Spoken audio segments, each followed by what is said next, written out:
നമസ്തേ.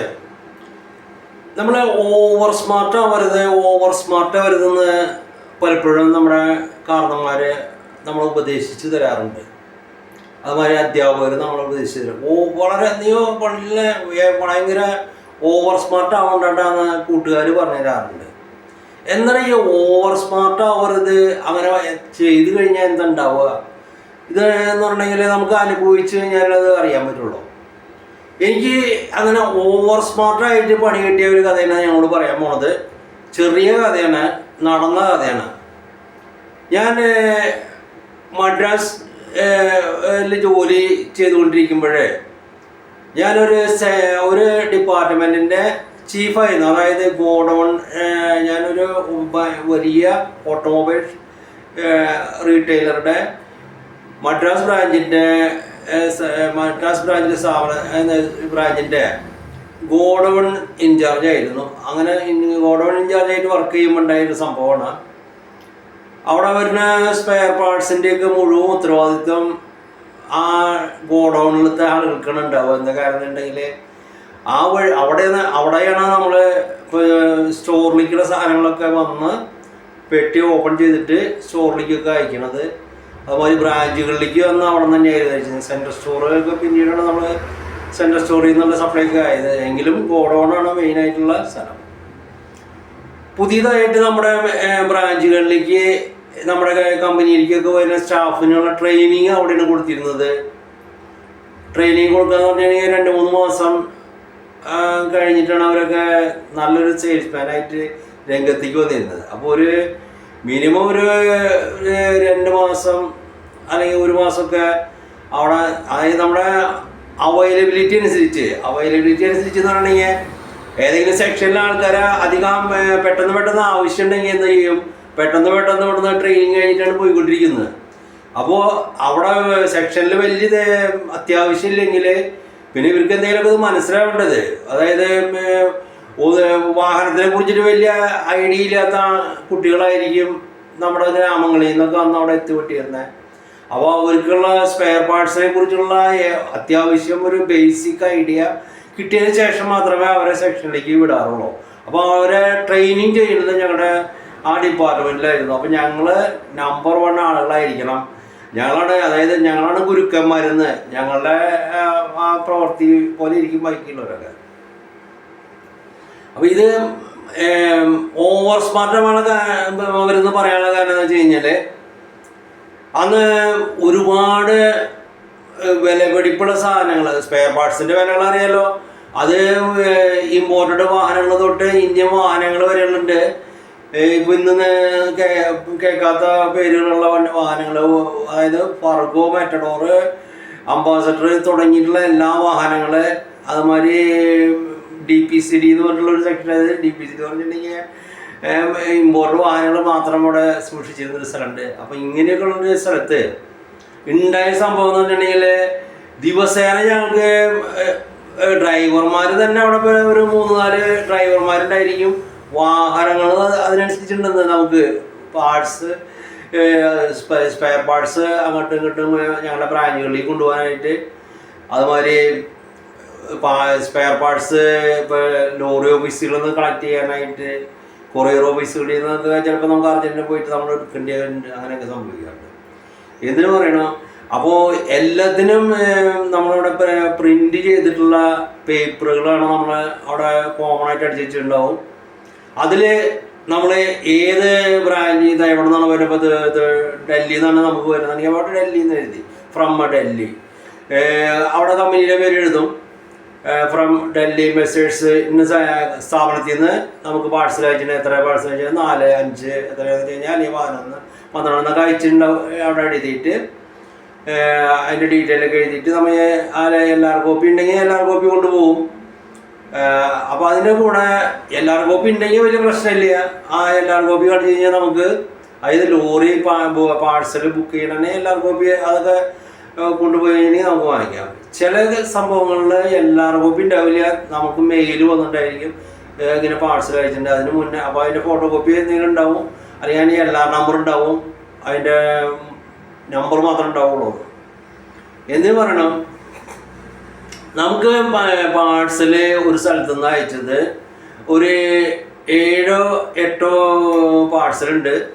ആ പാഴ്സലിന് സംഭവിച്ചതെന്ന് വെച്ചിട്ടുണ്ടെങ്കിൽ ആ 7 പാഴ്സലും നമുക്ക് ഇവിടെ ഇപ്പോൾ ഒരു പാഴ്സല് പെട്ടെന്ന് ഇപ്പോൾ ഒരു 10 പാഴ്സൽ വന്നില്ലെങ്കിലും പെട്ടെന്ന് അറിയാൻ പറ്റില്ല എന്ന്. പെട്ടെന്ന് അറിയാവുന്ന ഒരു ചെറിയ സ്ഥാപനമല്ല ഞങ്ങളുടെ, ഒരുപാട് വലിയ സ്ഥാപനം. അതായത് നമ്മൾ ഉദ്ദേശിക്കുന്ന മാതിരി, അതായത് നിങ്ങൾ കാണാത്ത മാതിരി അത്രയും വലിയൊരു സ്ഥാപനത്തിലാണ് ഞങ്ങൾ ജോലി ചെയ്തിരുന്നത്.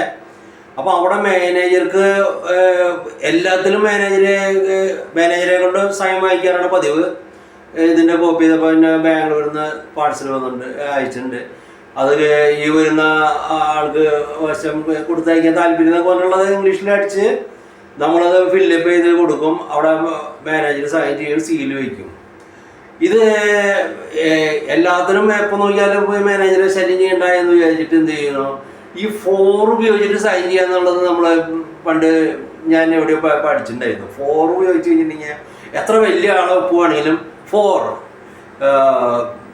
ഇപ്പം ഇന്നൊക്കെ നമ്മൾ ഈ 4 സെക്രട്ടറി എന്നൊക്കെ പറഞ്ഞ് വയ്ക്കുന്ന മാതിരി അന്നപ്പോൾ ഞാൻ എന്ത് ചെയ്തു, 4 മാനേജർ എന്ന് എഴുതിയിട്ട് അതിൻ്റെ അടിയിൽ ഞാൻ ഭംഗിയായിട്ടാണ് സൈൻ ചെയ്യും. അപ്പോൾ ഇപ്പോൾ മാനേജർ ഇപ്പോൾ അതുമാതിരി മുതലാളിയായാലും ഇപ്പോൾ അതൊന്നും അവർക്കൊന്നും പ്രശ്നം വരില്ല. നമ്മൾ നേരായ വഴി കൂടെ നടക്കുന്ന ഒരാളാണെന്നും അത് കമ്പനീനെ ദ്രോഹിക്കില്ല എന്നുള്ള ഒരു വിശ്വാസം ഉള്ളതുകൊണ്ടാണ് അത് ചെയ്യേണ്ടതെന്നൊന്നും പറയാഞ്ഞത്. അങ്ങനെ ആ ജോലി ഞാൻ സ്വയം ഏറ്റെടുക്കണം. ഞാൻ 4 മാനേജർ എന്ന് പറഞ്ഞിട്ടാണ് പാഴ്സലുകളൊക്കെ അങ്ങനെ മേടിച്ചു. അപ്പോൾ പിന്നെ മാനേജറെത്തിക്ക് രാവിലെ പോയിട്ട് ഇതൊക്കെ സൈൻ ചെയ്തവിടെ വാങ്ങിച്ചു കൊണ്ടിട്ടാണ്ട് ഞങ്ങൾ തന്നെ ഇവിടുന്ന് ഞാൻ നോക്കും ഏതൊക്കെയാണ് അർജൻറ്റെന്ന് വെച്ച് കഴിഞ്ഞാൽ അതൊക്കെ നോക്കിയിട്ട് ലോറികൾ വിടുക, ഈ ജീപ്പ് വിടുക, അങ്ങനെയൊക്കെ ചെയ്തിരുന്നത്. അപ്പം ഇതിന് എന്നുണ്ടായിരുന്നുണ്ടെങ്കിൽ ഒരു പാഴ്സല് ബാംഗ്ലൂരിൽ നിന്നോ അത് ബോംബെന്ന് എവിടെ നിന്നോ അയച്ച സാധനം നമുക്ക് കിട്ടിയില്ല.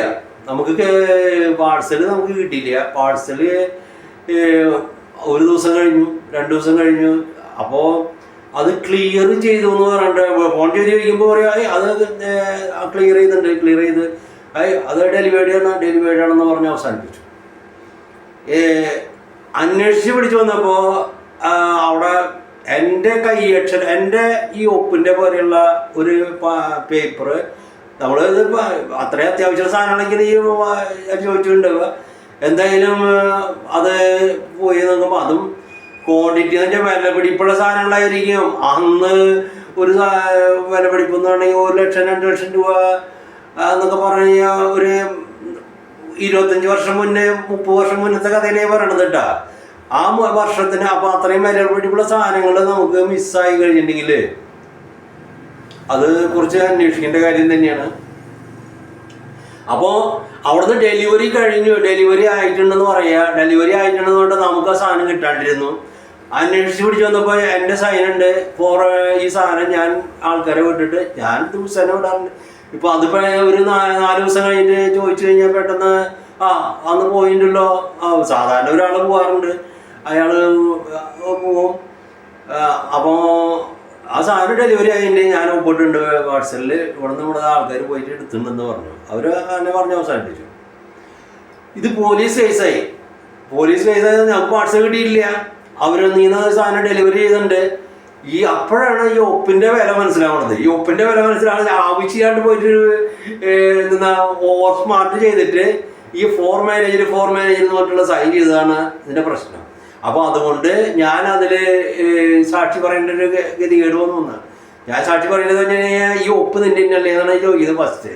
അപ്പോൾ ഫസ്റ്റ് പറയുമ്പോൾ ഈ ഒപ്പ് എൻ്റെ തന്നെയാണ് എന്നാണ് പെട്ടെന്ന് എല്ലാവർക്കും തോന്നുക. എനിക്കും തോന്നിയത് എൻ്റെ ഒപ്പ് തന്നെയല്ലേ എന്നുള്ളത്. പക്ഷേ എന്തിനു പറയണം, അത് എന്നിട്ട് അപ്പോൾ പോലീസ് കേസായപ്പോൾ അവർക്ക് അറിയാലോ ഇത് കൈയക്ഷരം എന്ന് പറഞ്ഞിട്ടുണ്ടെങ്കിൽ കൈയക്ഷരം ഒപ്പൊന്നും പെട്ടെന്ന് ആർക്കും അങ്ങോട്ട് കോപ്പി അടിക്കാൻ പറ്റില്ല എന്നൊക്കെ പിന്നീട് നോക്കുമ്പോൾ മനസ്സിലാവണത്. അപ്പോൾ അതുകൊണ്ട് എൻ്റെ ഒപ്പല്ല എന്നുള്ളത് കണ്ടുപിടിച്ചു, ഞാനല്ല ഒപ്പിട്ടിരിക്കുന്നത്. അപ്പോൾ പിന്നെ ഈ പേപ്പർ ഇപ്പോൾ ആരാണത് അവിടെ നമ്മുടെ പേപ്പർ ഞാൻ പ്രിന്റ് ഇത് എന്തിനു പറയണ ആ ലോറി ഓഫീസർ തന്നെ ചില ആളുകൾ ചെയ്തിരിക്കുന്ന ഒരു ക്രിയ ആയിരുന്നു. പോലീസ് കേസൊക്കെ ഇപ്പോൾ തെളിഞ്ഞു. ആ തെളിഞ്ഞ് നമുക്ക് കിട്ടാനുള്ള പൈസയൊക്കെ നമ്മൾ വാങ്ങിച്ചു, നമുക്ക് തന്നവര്. പാഴ്സൽ മിസ്സായതാണ്. പാഴ്സൽ മിസ്സായത് എന്തിന് മിസ്സായി എൻ്റെ നഷ്ടപരിഹാരം നമുക്ക് തന്നു. നമുക്ക് നഷ്ടപരിഹാരം തന്നു. അവരൊക്കെ പോലീസ് വളരെ ക്ലിയർ ആയിട്ട് അത് കണ്ടുപിടിക്കുകയും ചെയ്തു. വളരെ മിടുക്കന്മാരായിട്ടുള്ള പോലീസാണ്. അപ്പോൾ ആവശ്യമില്ലാണ്ട് നമ്മളവിടെ ഓവർ സ്മാർട്ട് കളിക്കുക, അതായത് ചെന്ന് നോക്കാൻ പറഞ്ഞാണ്ട് കയറി നോക്കണ്ടെന്നൊക്കെ കാരണവന്മാർ പറയുന്നതിൻ്റെ ചുരുക്കതാണ്. Okay, thank you. അപ്പോൾ ഒരിക്കലും നമ്മൾ ആവശ്യമില്ലാത്ത അങ്ങോട്ട് വലിയ ആളായിട്ട് കണ്ട് നോക്കിയിട്ട് ചെയ്ത് കഴിഞ്ഞാൽ അത് പിന്നെ എൻ്റെ അത്രയും നാളത്തെ സർവീസിൽ ആ കമ്പനിയോടുള്ള എൻ്റെ കൂറിൻ്റെ പേരിലും ബാക്കി ഞാൻ അങ്ങനെയൊന്നും ചെയ്യില്ല എന്നുള്ളത് എൻ്റെ വീട്ടുകാരേക്കാളും അത്രയും ധൈര്യത്തിൽ വിശ്വസിക്കുന്ന ഒരു മാനേജ്മെൻ്റ് ആയതുകൊണ്ട് ഞാൻ രക്ഷപ്പെട്ടു എന്ന് സത്യസന്ധമായിട്ട് ആളെ കണ്ടുപിടിക്കാൻ പറ്റി.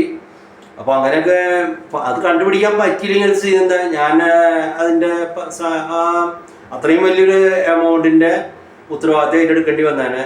അപ്പോൾ ഓവർ സ്മാർട്ട് വണ്ടിരിക്കാൻ ശ്രമിക്കുക. കയറി നോക്കാൻ പറഞ്ഞു കഴിഞ്ഞാൽ മാത്രം കയറി നോക്കിയാൽ മതി, ചെന്ന് നോക്കാൻ പറഞ്ഞ് ചെന്ന് നോക്കിയാൽ മതി. Okay, thank you friends, thank you.